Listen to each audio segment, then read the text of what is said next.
Firstly, in your statement to the board, you outlined Namibia's support for national distance learning systems, and particularly during this time of COVID-19, where governments are increasing their investments in distance and e-learning facilities. Talk to us about that.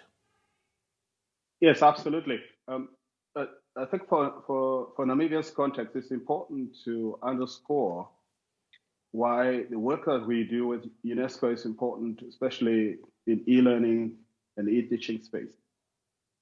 We have, as a country, obviously made tremendous investments in the past, and especially in the area of rolling out a fiber optic network that runs quite extensively across the country. We've also seen the Ministry of Education, the two ministries of education, make tremendous investments to support teachers, but also access for students to various learning opportunities in the e-learning space. So what we were supporting as a country in our statement, the board, is the continued efforts that UNESCO makes to embed and deepen that relationship with Namibia. And it's in that broader context that we think UNESCO should continue to do more of what it has started to do, especially now with the advent of COVID-19. That's going to be very critical. Mm-hmm. Now, what other support is there for countries like Namibia that have inadequate ICT infrastructure being offered by UNESCO? UNESCO support is twofold. UNESCO is not, just for the record, not really a funding agency. Mm-hmm. The level is usually is twofold. In the first instance, the relationship with Namibia and with the other countries within which UNESCO operates is at the level of capacity building, especially around policy and development and sharpening our policies in the area of UNESCO's core competence. So that's the first level at which we cooperate, and we have continued to benefit from support from UNESCO. The second area, which is even more closer to home, is in the area of access. And you're right, a lot of countrymen and women, especially those that are less fortunate than many of us, will not have access to affordable handsets, laptops, iPads, those sort of tools of trade, etc.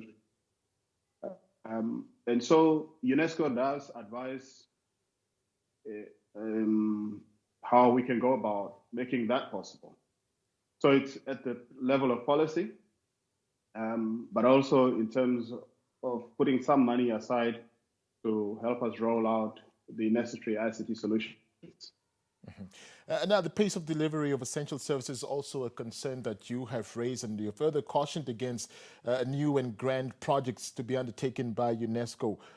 Do you think this will compromise its activities? No, the point we were making is very important.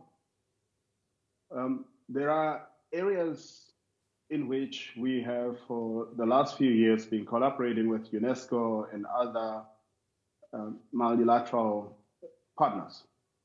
The point we were making was that this is not the time to begin some new fancy grant initiatives that are going to put a tremendous strain on the already strained and meager resources that are being made available to countries such as ours.